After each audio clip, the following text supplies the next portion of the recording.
Good. Okay. Hey, everybody. Welcome to another episode of Coffee and Cannoli. Thanks again for joining us here today. We have the Puttyman over on this side over here. We have Campo Reviews right below me. Guys, plug away. Okay, Johnny Donuts 777. Make sure you subscribe. Yeah, that's my shit. You can check me out at Johnny Donuts 777. Hashtag Toronto Franco. Hashtag Toronto Franco. RLG Network. Puttyman Podcast. Hashtag Where's Muscles. Yeah, hashtag Where's Muscles. Where's the sauce? So, on this episode, once again, we're going through another nostalgic console. We are doing the Sega Dreamcast. This will probably be the last in the Sega series. We got a couple more in the gaming series to go. We're going to start going with the later gens before we do one special episode, which will probably be the NES episode, which we'll be doing soon. But on this one, it's all about the Dreamcast. The Dreamcast. Guys, yeah, go ahead. No, you go. Campo. Guys, get in the comments and let him know you want him to do all the handheld systems. I'm down for that. I'll do it. I'll do it. But I will. Game Gear for life. I fucking love Game Gear, but as far as consoles, I keep saying it to this day. Dreamcast still is my number one console of all time, just because it did so many things for me that I love this console. I wish I had still had mine. Why don't you marry it then? I would put a ring on it, bro, if I could. I still have mine. So basically, see this Dropkick Murphys banner I have hanging on the door here? I do. Behind there is a closet. Why do you think my clothes are here? Because in that closet is my PS2, my Dreamcast, my Saturn, my N64, my Sega Genesis, my GameCube. I literally have everything. So if you know where I live and you want to rob me, it's all in the. Don't do that. They're all conveniently packed. Unfortunately, I moved around so much that we had to end up selling my stuff, or I couldn't take it with me. And I always took the newer console because, you know what I mean, I wanted to play with my friends the newer games. So Dreamcast was but Dreamcast did stick with me for the longest time. Actually, I don't even get into that. It's a long story. Anyway, but yeah, a little story about myself. I actually took a little longer to get into the Dreamcast, only because I was so miffed by the Saturn. I bought the Saturn thinking the Saturn was going to be this revolutionary next-gen console, and the PlayStation basically ate it alive. Well, okay, hold on. Is this the discussion we're getting into right now? No, we'll get into that. We'll do that after we talk about our 5 favorite Sega Sega Dreamcast games. That's why we're here. I was always a Sega fanboy. That's all it is. And that's exactly why we're here. So without further ado, Campo, since you're on the bottom, we're going to start you. We're going to get you to start off the list with your number 5. Well, my number 5 is a full caps. I'm talking Dead or Alive 2 and NFL Blitz 2001. The Dead or Alive 2 is my honorable mentions for sure. Yeah. NFL Blitz, that game was something else. This is the best version of NFL Blitz. It's the closest to the arcade. The N64 one and the PlayStation one suck. And the one on the Xbox 360 was even worse. Yes, which came later. Yes, right. Which was a sequel, The League, Blitz the League. Yeah, but I don't think it had any of the teams. No, you had to create your own brand new team. It was like all generic team names and players. Also, I'm not a fan of Dead or Alive, the series, but Dead or Alive 2, we just played it for so many hours, and I liked it. All right. Puttyman, number 5. Okay, so I'm gonna just be honest. Everything is capped on my list except their bundles. So I'm just gonna put it that way. So I love how that's a term for it now. Yeah, right. But anyway, but the bundles, because they're of the thing, I put for number 5 Power Stone 1 and Power Stone 2. That was the game I was thinking of. Power Stone. So good. I would play by myself so many times. My friends would come over and I would kick their butts, but I loved it because you could do that all in one screen. It was Smash before Smash was even. Well, no, actually, it wasn't Smash before Smash, but still, it was a better Smash. It was a better version of Smash. Yeah. I agree. You know me, RPGs. My number 5 is Grandia 2. Yes, that's a good one. Yep. Simple story, but those JRPGs, believe it or not, I think it was Ubisoft that published it here in North America. Mm-hmm. So, that started my love with, even though they can't seem to finish a game, Ubisoft. But Grandia 2, great JRPG / it kind of blended that JRPG and Western element together. So that's my number 5. Campo. Okay, so this is going to sound like a caps, but it's not. It's the same game. It's Jet Set Radio and Jet Grind Radio, however you decide to call it. because in my recollection, it was called Jet Grind Radio, and That's then the one when I it had. came out on the Xbox, it was called Jet Set Radio. That's But for the one. some reason, when you yeah. look it up, you can only find it called Jet Set Radio. Yep. Yeah, couldn't mine figure is a out. green. The one I have, it's in a green jewel case, and it says Jet Grind Radio. Yeah, that's the one that Reese had, and it was Jet Grind Yeah, Radio, and I because- don't understand. That's because in Japan they called it Jet Set Radio, and then in America they called it Jet Grind Radio. That's the reason I remember it Jet Grind Radio too. But then when I looked up later, and I actually got the one for the Xbox that you said, I even got Jet Set Radio too, and it was still Jet Set Radio. So. Sorry, reverse. I remember it being called Jet Set, and it was called Jet Grind, because in America it was Jet Grind, and in Japan it was Jet Set. Jet Set, yeah. But I distinctly remember it being called Jet Set Radio. And then the one that came out on Xbox when I got Xbox was a different name. It was Future. GG Next Jet Generation. Set Radio Future. Yeah, Jet Set Radio Future. Yep. Yeah. Yep. That's the one I had on the Xbox. Either way, the names mixed up. You guys. It was basically take elements of like Tony Hawk, throw on a pair of rollerblades instead, spray paint, painting, and Yeah, get away It was with stylish as hell. If Oh, you it's played, visual, if you really. played it was an Xbox One launch title. It was called Sunset Overdrive. Yeah. Yep. Had some elements of that, Same like with people. that. Yeah. They also did Spider-Man for the PS4. Yeah. So was it Insomniac? There was also a game that had the similar graphics to it. It was called Killer 7, I believe. Mm-hmm. I loved PlayStation Killer 2. 7. Yeah, Yeah. that was an amazing That was game. another good game. Another good game. Right. Anything else you want to add on Jet Set or Jet Grind? Don't worry, we'll get back to No. that. All right, Okay. Puttyman, number 4. All right, number 4 is for me is Crazy Taxi and Crazy Taxi 2. Told you I'm bundling the Mhm. sequels and everything together. But yeah, Crazy Taxi was addictive, so I had to put it on my list and everything. Which again, it's so aggravating because there's so many good games. My honorable mentions, I'm looking back and maybe I should have took Crazy Taxi out, but still, it was a great game, so I keep it there. I actually did the same thing you did. My number 4 is Caps with Crazy Taxi and Crazy Taxi 2. It was such a great great game. When they ported it over, they just improved on it. Mhm. The fidelity from the arcade to the console was so surprisingly good that it was almost indistinguishable to tell them apart. And I still to this day, I can't remember the name of the band, but that song, yeah, I still That's the have Offspring. Yeah, Offspring. I still every single time I hear that song. Copyright claim. Oh, Woo! Yeah, right. Every single time I hear that song, I think of Crazy It's Taxi. funny Nothing because, else. well, we might as well just go all the way here. My number 3 is Crazy Taxi and Crazy Taxi 2. Okay, so let's I- talk about that then. Yeah. I have it higher on my list because I spent more time playing this by it's not even remotely close than any other game on Dreamcast. We were like 13, 14 years old. I don't even know how old. And we were underage drinking, and we would sit there all night and just play Crazy Taxi. Like I'm telling you, for like 10 hours straight of just Crazy Taxi trying to beat each other's scores. Mhm. And all it did was make me want to listen to The Offspring and eat KFC. That's amazing. Who I doesn't want love to it. listen to the Offspring and KFC? And again, Shout out to my brother Marco. Say Like, Offspring let's shout put it out this for way. you. I actually told a friend of mine because we were in a car one time and that song came on the radio.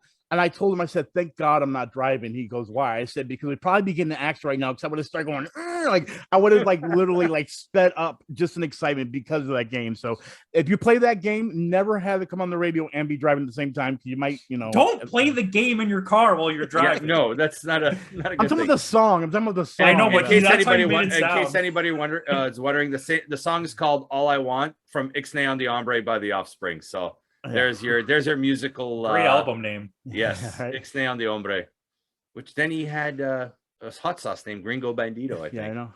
It still exists, I'm pretty Yes, sure. and he's also a pilot and a microbiologist. He has a PhD, Dexter Holland. This guy can do everything. I mean, I guess he got a job. Yeah, I guess so, and a really good one at that too. Who's after me? I didn't. I think it's Puttyman. that was You're just number me. 3.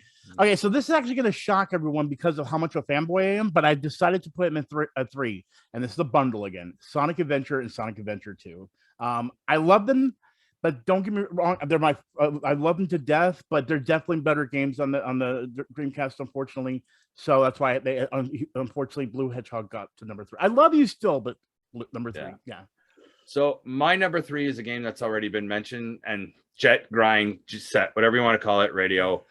Countless hours spent on this game. This game was something else. Like I said, in the 90s, especially in the mid 90s, I was like 19, 20. The coolest thing was to have that pair of rollerblades and go out and like, so it really hit a note for me in that era. So that game really hit home with me. So I tended to put that one at number 3 because it was a little bit more personal to me, I guess. That's it. Campo, number 2. All right, number 2, I have just a single, and it's Sonic Adventure 2. Not the first one, because the first one is so bad, it's almost unplayable. I know you like it. I'm sorry, I gotta bundle them together though. They're still, that's fine. I know you better, like it, but it's not even. Sonic Adventure 2 is like rated better. 9 out of 10 on every site, and then part 1 is rated like 3. I know, but it's still the first. I gotta give it love. That's it's not as bad as Sonic 06 on the Xbox. I know. Yes. Yeah. I mean, shout out to Sonic Pinball on the Sega Genesis. Sega CD. No, I'm kidding. Wasn't it Sega CD? No, it was I had it on the Genesis. It was on the. Wasn't on 3DX. No, I had it on the Game Gear. Yeah, I had that. Shout out to the Game Gear. All right, that's it. Sega Nomad for life. Good game. All right, Nomad. Buddy, your number 2. Okay, my number 2 is well, everyone said it, so I'm gonna say it. Jet Set Radio, Jet Grand Radio. That's my number 2. I can't believe how close our lists are. Yeah. I don't know about these number 1. Games were iconic. Completely iconic, because my number 2, Campo, is the same as yours, Sonic Adventure 2. To this day, it's still in my Steam library, and I'll still go back and play it. Such a great game. Oh. And that's why the Dreamcast is in the closet. And it's honestly, if not for sure, number 1, it's easily top 3 Sonic games I've ever made. Yeah, I would agree to that for sure. For sure. It is one of the best. Like I said, to this day, I'll still come on my, that's gross. Glory holes. I'll go on my PC. I have it on Steam. I'll still play that one, and I'll still play Sonic CD on my Steam library. So Sonic CD is underrated. Oh, Sonic CD was dark. I remember I left it there and I saw him jump off the level and I died, and I'm like, what? We won't even get into that. I mean, maybe we should do a 32X/Sega CD. I'm episode. down, dude. I 100%. actually have enough games that I could pull that off. I could do. Yep. Okay, maybe that's something we can look to in the future. Let me know in the comments below if that's something you want to hear and something you want to talk about is this 32X. Exactly. So, like, I got my number 2. Campo, your number 1. All right. So this is a first. This is the first time I've ever capped the number 1. This is the first time I've ever capped anything number 1 past the top 2. I usually only caps on my ending ones or my starting of the list. Okay, this is Shenmue and Code Veronica. Oh. That's weird because I put Code Veronica and I almost wanted to put on my list, but my number 1, you want me to go and say it? Yeah. It's a bundle. Shenmue 1 and Shenmue 2. No, mine not 2. is just Shenmue 2. Really? I like the first one better. See, I feel like that you have to have both because Shenmue left on a cliffhanger and you had to have Shenmue 2. Okay, so then I have Shenmue 1 and 2 and Code Veronica. Yeah, okay, let's all, because we're going to talk about those games anyway. So since they're all on our number 1s, Campo, talk about Code Veronica first, then we'll get into some Shenmue talk. It's far superior than the one that was released on the PS2. The PS2, which we bought it. It was one of our first games we ever had on PS2, and we played it. Actually, no, it wasn't. Why did I say that? But we played it for like a lot. Me and my brother a lot, and we couldn't ever get past like the second level. We got completely baffled by it. And then my buddy had it, and we kept playing it at his house, and the graphics were just so much better. Everything was so much better. You could see things. So all we had to do was find a key card. And on the Dreamcast, it was like so clearly visible. But when you look at it on the PlayStation, you can't even see it. Exactly. I felt like this is better Resident Evil than even the Resident Evil. The difference was, I think, with the Dreamcast, you would play the PlayStation on those old red, white, and yellow plugs. Yeah. Whereas the Dreamcast had the composite cable, the green, the blue, like it was the 5. So it gave you a little bit clearer fidelity. And if you had S video on that thing, you were like crystal clear. Like I was lucky enough to have the S video plug in that one. And that was fantastic with S video. The only thing was the audio was a little shitty, but the video quality was fantastic. Well, I have stuff for that, but we'll get to that. Yeah. So Shenmue. Okay. And Shenmue 2. Okay, Buddy, take it. Can I just say this? Okay, I'm for people that don't know what Shenmue is, before I even get into it, I want to put people in a state of mind and think about when you go to the store. You know those little machines that you put the quarters in, and you're constantly opening it, and they give you little pop things. You open up, it's got a toy inside. In Japan, it's called gachapan, I think. Yes. Imagine if you spend hours doing that and still, it's only one minute piece of how big Shenmue is. I remember hours. I would get paid, wake up in the morning after I got my money from the pay, working at the forklift in the game, and this is virtual work, not real work. Yeah, virtual work. Keep in mind, guys, what I'm telling you here is Shenmue was like the first game to really absorb you into a daily life. You know what I mean? It was basically your. I wasn't looking. I'm actually forgetting the plot because I got so thought into it. But I remember something about somebody getting murdered and he finds your father. Or something. Yeah, your father gets killed and you're looking for the murderer. And as you're doing it, you have to be able to get access to different areas by having a job, getting the money, and so on and so forth. But you also have to do certain things. It was the most immersive game at the time. Like if it wasn't for this game, I feel like there's a lot of other immersive games that wouldn't exist. So for example, we wouldn't have the Yakuza series. That's for exactly. I mean, someone else jumped in because I know when it came to me, I was immersed just even with the simplicity of just going to. It definitely influenced Grand Theft Auto, Vice City, and San Andreas because you could see the upgrades that they made where it became like you had to also have a life. You had to build like a life. You had to own houses. Yeah, and in Vice City, you had food. to build your empire again. You had to own businesses, make money. And I think it was the first game to also have the cut scenes where you actually had to push buttons at a right time and everything. You know, what do you call it? It was one of the first quick time events. Quick time events, yes. Keep in mind, a lot of people don't realize the reason why I praise Sega for what it was, not for what it is, for what it was, because a lot of people don't realize a lot of the stuff that went into these consoles, and Shenmue was just ahead of its time. But at the same time, it was what we needed at that time. If that makes sense. You know what I mean? Not to be confused with what my mom would call it. My mom would call it, basically, it's an Italian word for idiot. She would call it scemo. What are you playing, Shenmue? I mean, it's pretty close. What are you playing? Shenmue. Kiss is Shenmue. Like, I want to play Shenmue 3, but I've heard so many bad things about it. And it's like, it scares me that that's bad. But I mean, Shenmue 3 is not as good, but it's Shenmue. Did it come out on the Dreamcast? No. It was PC, PS4, and Xbox One, I believe. Yeah, it was actually, what do you call those things? Hear about that. For? Yeah, no, it was, what do you call it? A crowdfunded. Yeah, it was on Kickstarter. Yep, and the guy that made the original 2 actually made it. But yeah, I forgot his name, but yeah, it was kickstarted and it did a lot. It did really well. Yeah, it did. But I will say this, just for a lot of people that might not understand, well, what the heck? This sounds confusing. Like there's no action. No, there was action. Yeah, it's just there was fight scenes. Yeah, fight scenes. You literally work in a forklift. Like it's stuff that you say this is mundane, but for the time, it was like just amazing. Like you sit there as a kid going, I can't believe I get to actually sleep and then wake up the next morning and do a job. It's like the worst was that book stacking.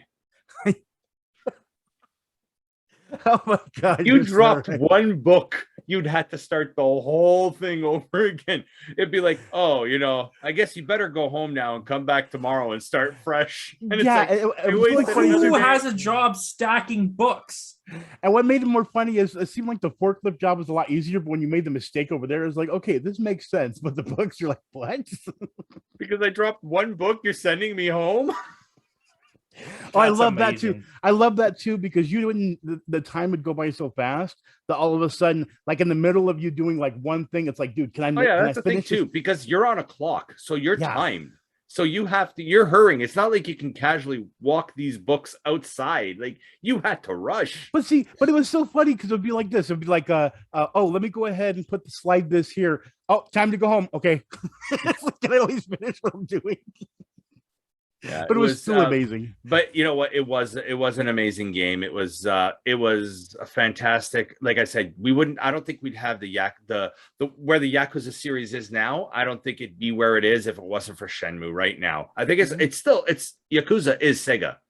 Yeah. The Yakuza series. So, like I said, you could definitely see the influence there in the mundane daily tasks. And I think it took what the Persona series did with the day-to-day life. Like Persona, you had to go to school, you had to spend a day of doing Monday. And I think it took that, but added a little bit more sense of urgency to it. Like it's something you had to do instead of something, you can if you want to.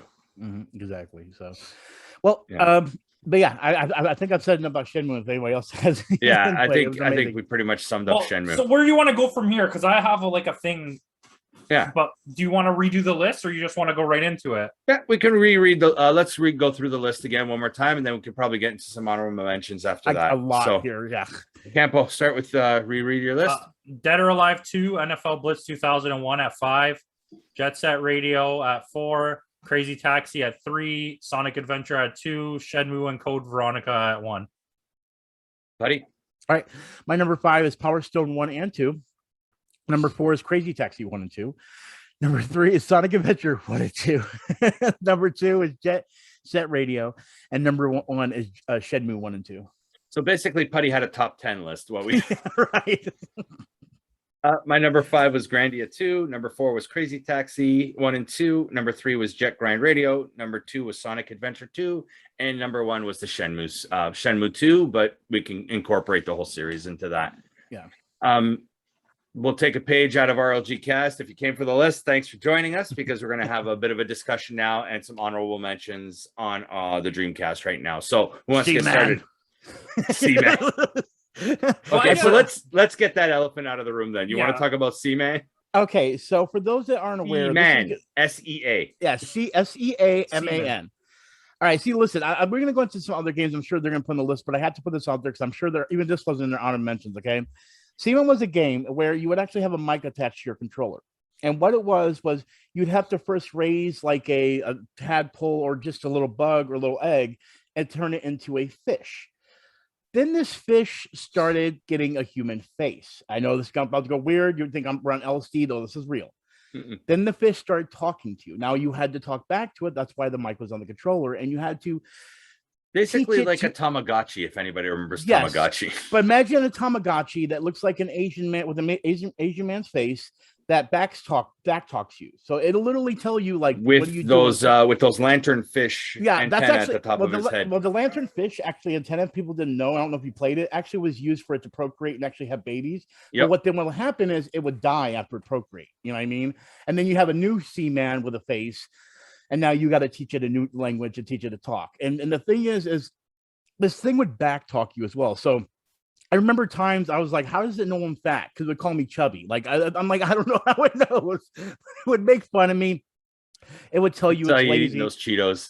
Exactly. It was one of those games that it was just so odd. But as a young adult partaking in special events, boy, was it a fun game. But you have to at least go look it up. Look up Seaman, S-E-A-M-A-N, all one word, and experience yourself. AVGN, Angry Video Game Nerd, actually did a video on it. It's probably the best one to watch. Yeah, it is. And I think was it one of the first games that incorporated a microphone, or was Pokemon? That was Hey You Pikachu. That was Hey You Pikachu, right? Okay. And then the Dreamcast. No, Manhunt was afterwards. Was it afterwards? Yeah, it was PS2. I don't know. Seaman is the stupidest game. But it's so addictive. It is addictive. It's like a Tamagotchi. It is. But it's a better Tamagotchi. It's like the one thing that made it great is like you even had the little things where you had to go to this nest where you actually would spray on these like these bugs and you would feed to the fish. So and you actually it worked on the time frame. So like for example, if you didn't come back the next day to feed your Seaman, it could die. Yeah. And you can't turn your console off because it's running in real time. Yeah, exactly.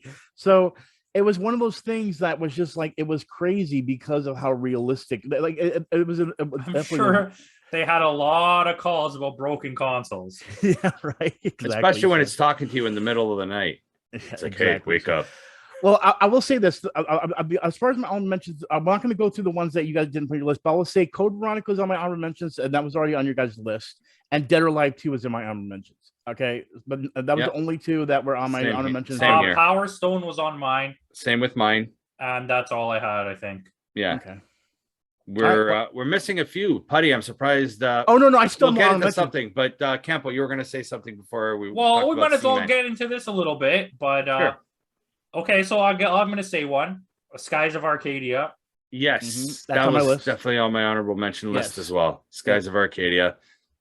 RPG fan. I played them all. That was one of the good ones in my eyes, actually. Yeah. I know the other one was good, the Grandia, but I still like Skies of Arcadia was excellent. Anything else, and Campo? Of course, I got a lot of them. We also say another one, Virtua Tennis. That's one of the best Virtua games. Tennis was dope. Like that it was. I didn't put it on my list, though. Yeah. It was one of my favorite arcade games. Yeah, that was a really good. Oh, sorry. No, I got one for you guys, but a lot of you guys might not have liked it, but I thought it was fun, even though it didn't seem like it was a focus for me. Space Channel 5. I don't even know what that is. Yes. Okay. Ulala. Ooh La La. Space Channel 5 was a game where it had this girl with pink hair where she would actually like sing and dance. It was basically like Parappa the Rapper for Dreamcast, but it had like these little aliens that you'd want to get more aliens to dance with you. And visually, it is such a visually stunning game, but it's so addictive. It just really is. And like to this day, every single time I see a girl point a mic, I think of Ooh La La doing the ooh, ooh. Yes. Trust me, look it up. I think it's the same guys. It's also the same guys that did Jet Grind Radio. Yep, exactly. I think it was. Yeah, go check that out. That one's definitely a good one. With all the fighting games on the Dreamcast, Putty, where are all your fighting games? I've got more. I was going to say Capcom, Capcom SNK. Yeah, I've got that. Capcom versus SNK is better than Marvel vs. Capcom 2. Yes, I agree. I like them both. Yeah, I have them both on my list. I'm just saying I want to point that out because like most people who don't like heavily game don't even know what SNK is. Oh yeah, so to them it's just like the Neo Geo is basically the SNK. SNK, King of the Fighters I think was SNK, which was on the Dreamcast. Yep. And what's the other one? Not Art of Fighting. Art of Fighting and Streets of Rage, isn't that? SNK? No, Streets of Rage is Sega. Yeah. What's the other one then? There's one that's like that. That's SNK. Art of Fighting. No, there's another one. You're thinking Final Fight, maybe. Final Fight. But that's Capcom. That's Capcom. Is it? Yeah. Yep. So what's the other one more? Art Double of Dragon? Fighting. Maybe it is Art of Fighting. I don't like it. It's Art of Fighting, yeah. Samurai Showdown. Oh, that was SNK. Was that SNK? That was SNK. I think it was too, yeah. Soul Calibur. Soul Calibur's on here now. You're just making me delete things. Yeah, Soul Calibur, Dead or Alive 2, Marvel vs. Capcom 2, Marvel vs. Capcom, Capcom vs. SNK, and then Dead or Alive 1 as well. That they just were right there together. So all the fighting games I definitely, you know me, I love the fighting games. But I just think he's not good at them, but he likes them. He likes them. Oh really? You haven't challenged me yet. Any game, pick it. Anyway, all right, Street Fighter. Let's do it. I own on the Dreamcast. I have Street Fighter 3 Third Strike on the Dreamcast. We'll get it done. I can come over to your house. I will do it right now. Yeah. Street Fighter Third Strike is the best fighting game that's on and that Dreamcast. But I didn't pick it because I had it already on a list. Yes, you did. Okay, so we had it on the arcade list. Yeah. Here's a few other. They're not fighting games, but I'll point them out because I don't know how many more you guys got on your list. These are my last two of my own mentions. Choo Choo Rocket. Choo Choo Rocket. Yes. And Samba da Amigo. How could you not forget that game with the shakers, brother? Come on, maracas. The little monkey with the maracas. Yep. Oh yeah. Check it out. It's addictive. They were fun. Basically, it's like almost like elements of like Viva Pinata with Super Monkey Ball. So you're basically saying it's Donkey Kong. Oh my god, I forgot Super Monkey Ball is not. Why is it not on my list? All right, so here, what's your other one, Putty? You said you had one more. I said Choo Choo Rocket. Oh, okay. So Choo Choo Rocket. Here we go. Quake 3. Mm-hmm. All right. Yeah. I played them more on PC. That's why. Yeah. Spider-Man. I cannot believe you did not have Spider-Man. Spider-Man was on my PS1 list. Yeah, that was on my PS1 list too. Fine, I'll allow it. But it was better on this. Yes. Tokyo Racer. I think it's called. It's either called Tokyo Racer or Extreme Racer. No, I think it's called Tokyo Racer. There's Tokyo Racer. There was also San Francisco Rush 2049. Yes, and the last one I have here is also a racing game. It's Metropolis Racer. Mm-hmm. Actually, I didn't play much of the racers on there. I don't think when I think what I played. The Dreamcast had a lot of good racing games. Yeah, there was 4x4 Fury. Well, you got to remember, I couldn't own everything, so I think it's always going for fighting games. Here's one out of left field: Sega Bassmasters. With the little Sega oh my god, with the reel. Yeah, I totally forgot about that. And I actually had the reel too. This system, this is where sports games took off. You had 2K1, 2K2 basketball, you had 2K hockey, NFL. You had a tennis 2K. I don't remember what the name of that one was. Yeah. But let me stop you and say this. Let's just put this out there. There's always been that Sega Nintendo war. Can we at least admit that Sega was always better with the sports games? Because they were the first one to put out Madden.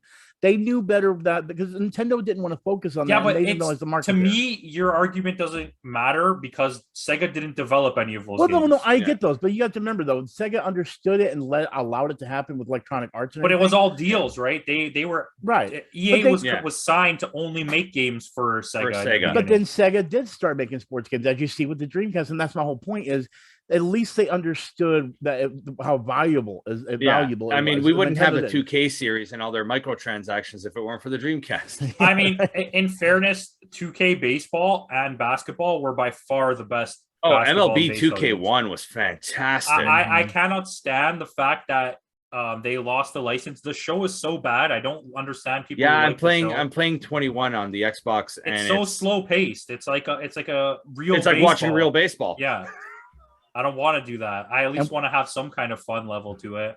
And welcome to part 2. Then welcome to the second part of the video, sports. Okay, so here, sports. do you have any more games on yours before I start talking? No, you can go ahead. I just want to touch on Phantasy Star Online, which was probably one of the first online like MMORPGs. It was the first one I played. It was the first one I ever played. Yes, it was the first. I couldn't afford a PC at the time. I had a Dreamcast, and I went online and I played Phantasy Star Online. Like so many countless hours were on Phantasy. I was a huge fan of the Phantasy Star series, so when I got the opportunity to play it online, I jumped on that. The problem I had, and this was because I also was moving around a lot too, was I loved that game and I owned that game and I played it a lot, but I only played it a lot because of having internet at the time. We couldn't always keep our internet, you know what I mean? Because it was back in the day when internet was expensive.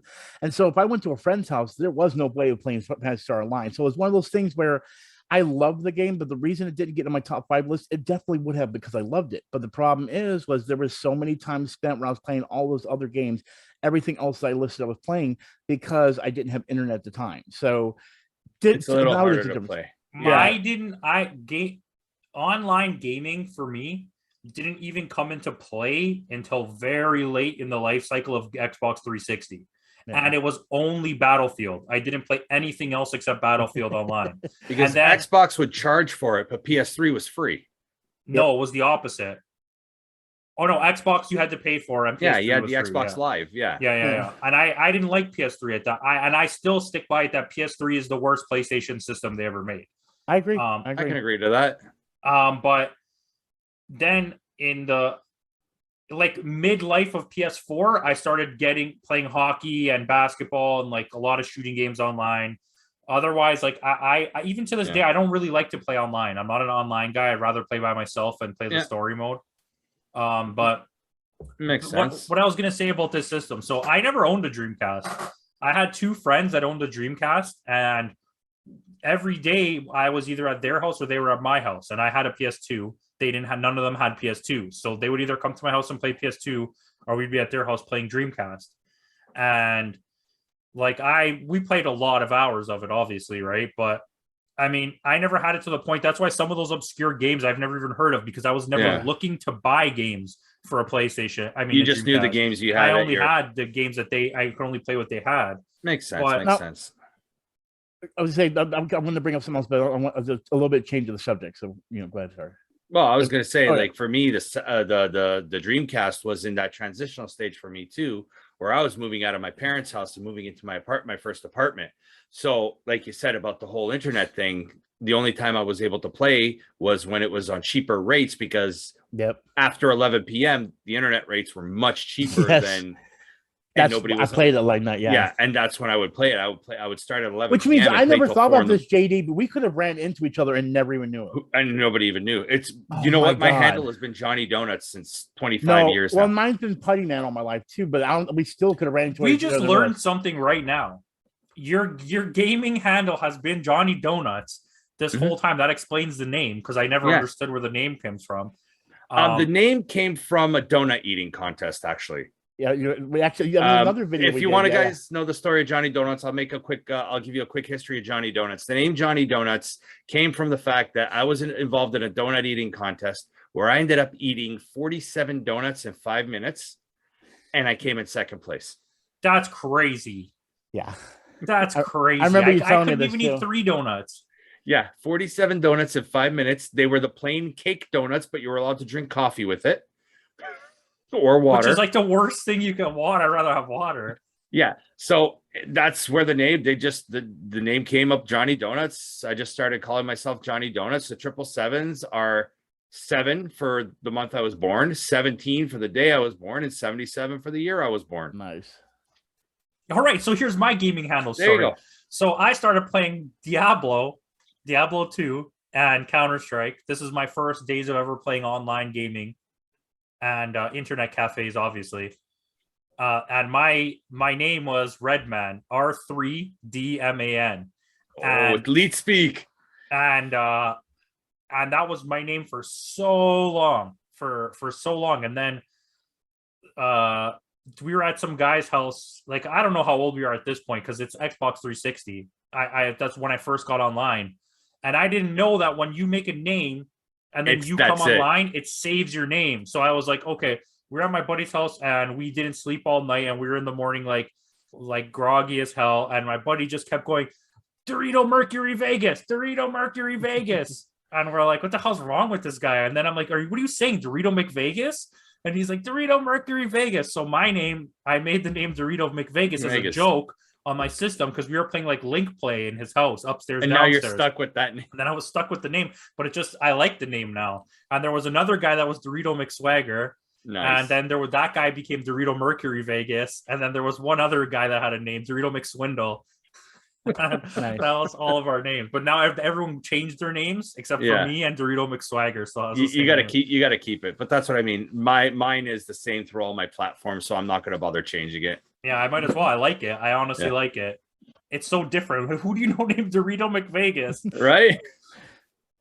But anyway, going back, you were just saying about Puttyman. You said you were going to take something a little off topic, other than the off topic we took. Yeah, well, the Puttyman thing, I think a lot of people already know. I drew it as a character. It's something I made a comic and everything. But anyway, I wanted to go back, since we were talking about Dreamcast. I wanted to bring up one other thing that wasn't prominently brought in, because a lot of things is, with the Dreamcast being the last console that Sega made, there were a lot of things I loved about it that weren't pointed out, and then were duplicated in a lot of ways. Like, for example, I'm going to say this.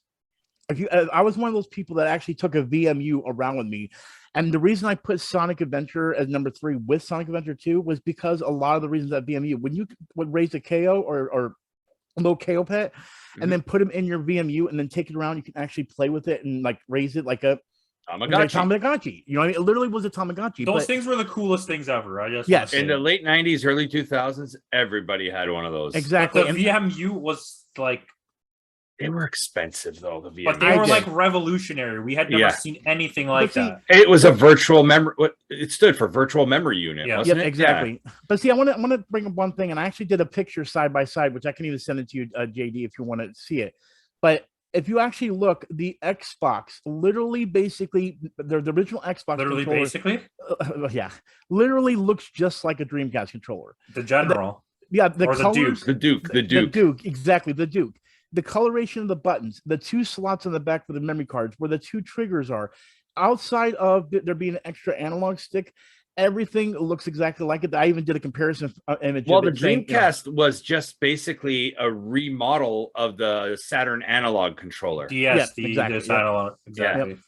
Which is still by Sega, so that's kind of why I say when you leap over from Xbox to that, If you see Xbox, it's very heavily Sega influenced, even until the 360. Like, even one of their main publishers was Sega more than any other system, right? Sega was pumping out games on the Xbox. But Sega then jumped to PlayStation. That's where they did it. Smart choice. I mean, well, now Sega's kind of all over the place. I guess. But to this day, I'm like, we'll get into this. Maybe spoilers for a list that maybe we do in the future. But to me, the Xbox One controller is still by far one of the best controllers out there. Xbox 360. You like the 360? I like the weight and the roundness of it. I don't like how, this is always an issue I have. The bottom, like at the bottom of the handles, it's pointed, and at the top before the triggers, it's pointed. So it would rub on my fingers and it would leave blisters on my hands. And on the Xbox One, on the Xbox One. I got, believe it or not, I'll pull it out here. I have a Stadia controller. I mean, I kind of like the layout of the Stadia controller. It's actually quite comfortable. This is my biggest issue, though, with the PlayStation controllers, which that has. I don't like sticks in the middle. I like the separation because if I'm PS1 really, controller. If I'm deep into games, my fingers slip off and hits my other hand. And over here, I never have this problem like that. Well, I got big hands, right? So for me, when I'm playing fighting games, I prefer the place. So if I'm on PC and I'm playing like Injustice, or if I'm playing Mortal Kombat, I'm going to opt for the PlayStation controller. If I'm playing any other games that require a controller, I'm playing with my the D-pad on the PlayStation controllers is far superior. Yes, it responds a little better unless you have the Xbox Elite. Yes. Welcome to controller talk. Welcome to why the Sega just in general is very influential in the gaming world. It is, and the layout, the way the controller sat in your hand was pretty comfortable on the Dreamcast. And even though it looked big and bulky, it wasn't. I know a lot of people who can't use PlayStations, like they have to play on Xbox because they can't. Their hands are too big to use the dual joysticks in the middle. So they literally can't own a PlayStation because now there's like third party Bluetooth. But do you really want nowadays? They're better. But back in the days when you were Mad Cats, Mad Cats. Mad Cats. But even now, what's the company? 8-bit Do or whatever they're called. They sell a dongle that you just plug into your PlayStation 4 or 5 and just sync it to an Xbox controller. Well, now you can also buy you could do that, but they also have a new controller by a third-party company, but they make something for PlayStation and it looks like Xbox. Razer, the Kaiju. Yeah, and it looks like an Xbox controller, and apparently it's amazing. That's a really good controller, yeah. Okay, well, hold on. So we're going talking back about revolutionary. Yes, so hold on. Topic at hand. I want to talk about this for a second because I didn't get to be on the Saturn video, and I just want to say this. In that generation, so Saturn, N64, PS1. Saturn was by far the most powerful system. It had the most capabilities. It had the best graphical output. It just they weren't able to take advantage of it properly, and they didn't have the right parties behind it. Okay. Then Dreamcast came out, and Dreamcast was the far superior system again. It had the most smooth looking graphics. It had the fastest processing power, at least from visually looking at it. The load times were lower than the other systems. And once again, it was just poorly handled. The management of Sega is what was bad. They marketed it wrong. They did everything wrong. Was it? It's on the same generation as the GameCube? It was GameCube and PS2. Yeah, and PS2 is definitely dominating then. But let me say this: PS2 is probably one of the best-selling systems of all time. Yeah. Let's see. Let me put it this way: a lot of people don't realize is like I use E3 because E3 was like the huge back then when all this the Saturn talk and everything. Because you got to remember when Saturn came out, they didn't even like inform even retail, hey, we're about to sell the Saturn, and then it was selling at $100 more than the PlayStation. And it was just so their marketing, their campaign was so bad that PlayStation basically did exactly what they did with PS4 and said, listen, since Xbox or aka Sega is messing up right now, we're just going to go ahead and do the simple thing and just tell people what they want. And they literally came out and just gave the price and walked away. And the thing is that was the biggest problem with Sega is when Saturn flopped so badly, people just basically said, okay, I'm done with Sega because of the 32X CD and the Saturn. So when Dreamcast came out, Dreamcast by far was the superior system, had like even a lot of the better games, but the problem is no one cared about it anymore except for fanboys. And then what ended up happening is that since the marketing wasn't good still and the management wasn't good, it died. And the problem is I feel like if they were to let like Sony or some other big company do the marketing and all that kind of stuff, we would still be talking about Sega consoles because they would still be making them. That's what I feel like would happen. Yeah, I mean, if they decided to keep making another console and they put the Yakuza series on their next gen console after that, I think maybe because there was talks that Microsoft and Sega were going to work together when they first launched the Xbox, right? But that never ended up happening. Instead, they got The Rock to launch it, which was weird because the release titles, like not like Halo or whatever withstanding, most of the release titles were all Sega games. You had Jet Set Radio Future, you had Sega Rally, Gotham Racer. That was wasn't Gotham Racer. It was maybe it was. Anyways, because you also had the Sonic game, Sonic Heroes. Yeah, Sonic Heroes came out. And then they migrated over to the PS2 because that system to me is also revolutionary, but we'll save that for another. I'm so excited about where we're going. Yeah, and I want to say this right now. It's so funny, but if you start watching a trend, and if it happens, that means it's big. And the reason I say this, originally Nintendo was going to work with Sony to make a Nintendo PlayStation. They said no. They turned them down for Panasonic, and then Sony made PlayStation, and look where they're at now. Same thing with Xbox and Sega. They were going to work together. Sega said no. Look at the Xbox. Not only that, Panasonic didn't even end up working with Nintendo. I know. They just took their IPs and ran away. They were like, okay, bye. Well, excuse me, princess. Yeah, exactly. But yeah, that's my whole Zelda, the point. cartoon. If we ever see, it was actually a game, but it looked like we're not even going to get into that. That's a whole. The Super Mario Hotel or whatever that It was Mario Hotel and Mario teaches typing. Oh my god. And Mario lost in time or something when Luigi has to find him. Luigi. Oh no, you're talking about the one that was actually on like Nintendo and Super Nintendo, which was Mario's Missing. Mario's Missing, but that was on CDI. Yeah, it was on CDI. Oh no, it wasn't. I was on Super Nintendo. Go look it up. It actually was. I know. I'm just saying it was on the CDI. Yeah. But yeah. Anything else you guys want to talk about the Dreamcast? I mean, phenomenal system. If you ever get a chance to get one for really cheap, I would say do it. If you're a real gamer, if you're really into gaming, classic gaming especially, it holds up very well, especially if you're playing shooters and JRPGs. There's a lot of good ones. We didn't even talk about like House of the Dead and Typing of the Dead. Oh my god! No, I don't want to talk about Typing of the Dead. This is also the system that accessories became the fad, which Nintendo completely leached off for everything that came out after the GameCube.